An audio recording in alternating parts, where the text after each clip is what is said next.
નમસ્કાર મિત્રો, આજે 2 નવેમ્બર 2025 ગઈકાલે સોશિયલ મીડિયામાં અને ટીવીના માધ્યમથી મેં એવા સમાચાર જોયા કે એક શિક્ષકને ધરપકડનું વોરંટ કાઢવામાં આવ્યું મામલતદાર દ્વારા.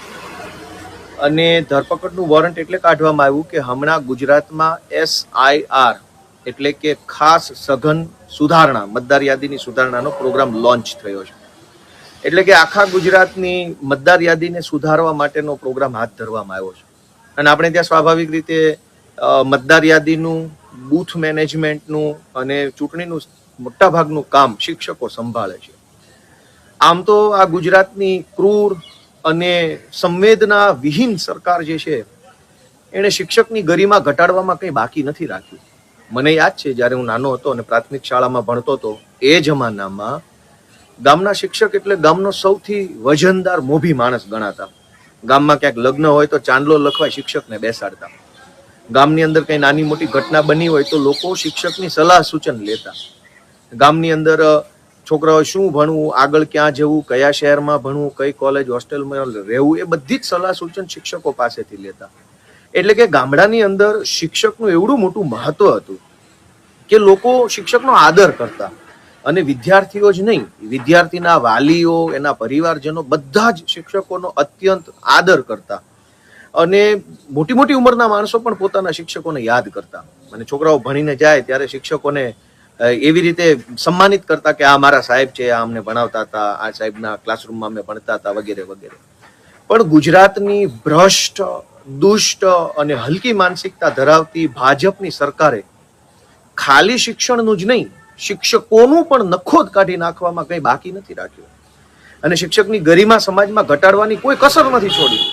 શિક્ષકો પાસે બધા જ કામ, શૌચાલય કેટલા છે ગામમાં, ખુલ્લામાં શૌચાલય કોણ જાય છે, ખેતરોમાં તીડડા આવ્યા છે તો તીડ ભગાડવાના છે, ન જાણે કેવા કેવા કામ શિક્ષક પાસે કરવામાં છે.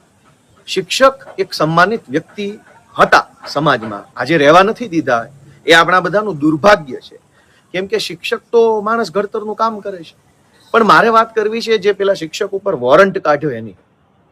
એક શિક્ષક મતદાર યાદી સુધારણાની SIR ની મીટિંગમાં હાજર ન હતા એટલે એને ધરપકડનું વોરંટ કાઢવામાં આવ્યું, કેમ કે એની BLO તરીકેની ડ્યુટી હતી.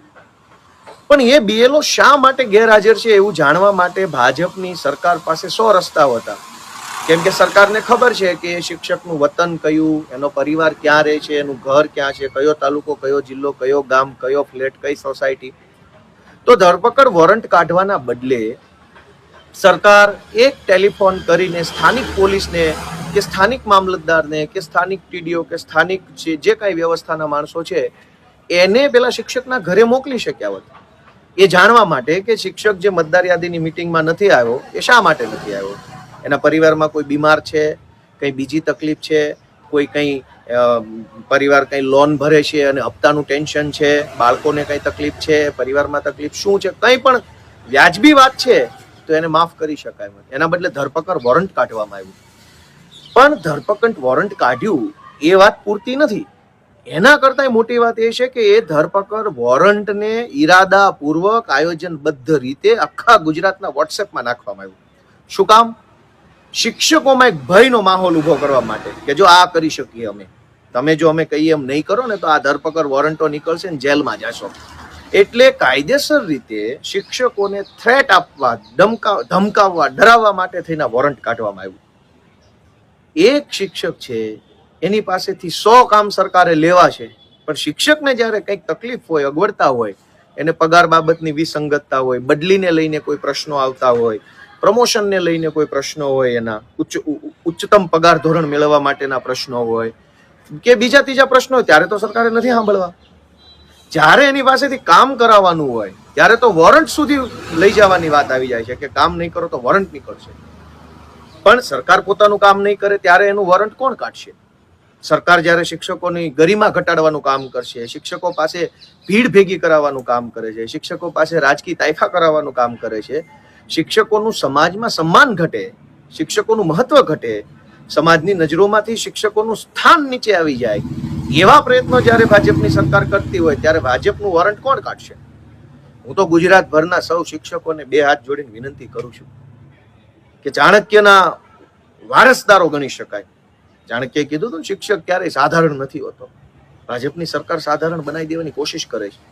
મતદાર યાદીનું કામ એ રાષ્ટ્ર સેવાનું કામ છે, દેશ સેવાનું કામ છે. એમાં કોઈ ના નથી, બધાએ કરવાનું છે. ખાલી BLOએ નહીં, રાજકીય પક્ષોએ પણ એટલી જ જવાબદારીથી કામ કરવાનું છે. કેમ કે આખરે તો ચૂંટણી રાજકીય પક્ષોએ લડવી છે, નેતા એને બનવું છે, સરકાર એને ચલાવવી છે. જે કાંઈ લાભ મળે, સરકારના વિશેષાધિકારો મળે, એને ભોગવવા છે. શિક્ષકે ક્યાં ભોગવવાના છે? તો રાજકીય પક્ષોની જવાબદારી શિક્ષક કરતા 1000 ગણી મોટી હોવી જોઈએ. દરેક પાર્ટીની, દરેક નેતાની હોવી જોઈએ. શું કામ ન હોવી જોઈએ? મતદાર યાદીનું કામ, ચૂંટણીનું કામ, કેમ કે ચૂંટણી શિક્ષક નથી જીતતો, ચૂંટણી તો નેતા જીતે છે, પાર્ટી જીતે છે, સરકાર પાર્ટીની બને છે. જે પાર્ટીની સરકાર બને એના નેતાઓ જલસા કરે છે. તો શિક્ષકનું વોરંટ શા માટે? એટલે હું ગુજરાતભરના, ભલે શિક્ષકોને લઈને કંઈ અમારી કોઈ ફરિયાદ હોય, કોઈ એકલ શિક્ષકને લઈને કે કોઈ શિક્ષણ વ્યવસ્થાને લઈને, તો એ અમારો હક છે. પણ સામૂહિક રીતે જ્યારે શિક્ષકોને ડરાવવાનું, ધમકાવવાનું કે આવી રીતે ધરપકડના વોરંટોના નામે આખી શિક્ષક સમુદાય છે એની અંદર ભય ઉભો કરવાનું જે ભાજપનું દુષ્કૃત્ય છે, એને હું સખત શબ્દોમાં વખોડું છું. અને આવું ન હોવું જોઈએ. ઓલરેડી શિક્ષણ, શાળા, શિક્ષક અને વિદ્યાર્થીઓનું આખું સિસ્ટમ બગાડી નાખવામાં કોઈ કસર નથી છોડી. કમસે કમ એક શિક્ષકને શાંતિથી જીવવા તો દે આ ભાજપની સરકાર. હું ગુજરાતના બધા શિક્ષકોને વિનંતી કરું છું બાપા, કે આ મતદાર યાદી સુધારણાની અંદર ખૂબ ગંભીરતાથી ધ્યાન આપી અને જ્યાં જ્યાં નકલી મતદારો છે, બોગસ મતદારો છે, ડમી મતદારો છે, ડુપ્લિકેટ મતદારો છે, ફેક મતદારો છે, બધાને કાઢી નાખો મતદાર યાદીમાંથી બહાર. આવતી જ ચૂંટણીમાં જો ભાજપ હારી ન જાય તો કહેજો. ભાજપ પાર્ટી નકલી મતદારો, બોગસ મતદારો, ડબલ મતદારો, એક સરનામા પર 2 વ્યક્તિ, 2 સરનામા પર 10 વ્યક્તિ, બીજા રાજ્યના મતદારો, આવી રીતે ચૂંટણી જીતે છે. અને એવી રીતે ચૂંટણી જીત્યા પછી શિક્ષકો પાસે શું કામ કરાવે છે? તીડ ભગાડવાનું, ભીડ ભેગી કરવાનું, રાજકીય નેતાઓની સરભરા કરાવવાનું. અનેક કાર્યક્રમો સરકારી શાળામાં શિક્ષકો પાસેથી સરભરા કરાવવામાં આવે છે. હું ધારાસભ્ય બન્યો પછી અનેક શિક્ષકો, આચાર્યો મને આગ્રહ કર્યો, પણ મેં 2 હાથ જોડીને ના પાડી કે ભાઈ મારી સરભરા તમારે નથી કરવાની. તમે ગુરુજનો છો, તમે જ્ઞાન આપનારા વ્યક્તિ છો, તમે વિદ્યા પ્રદાન કરનારા વ્યક્તિ છો. તમારી પાસે સરભરા અમારે નથી કરાવવાની, તમારી પાસે સેવા લેવાની નથી, સેવા દેવાની છે. પણ ગુજરાતમાં ભાજપના મામૂલીમાં મામૂલી તાલુકા પ્રમુખ ટાઈપના જે પણ વ્યક્તિઓ છે, જેની રાજનીતિમાં કઈ એવડી મોટી ઉપલબ્ધિ ન ગણાય, એ લોકો શિક્ષકોને દબડાવે છે. એમાંય પંચાયત હસ્તકની શાળા હોય, મ્યુનિસિપલ સ્કૂલ બોર્ડની શાળામાં મ્યુનિસિપાલિટીના ભાજપના નેતાઓ ધાકધમકી કરે.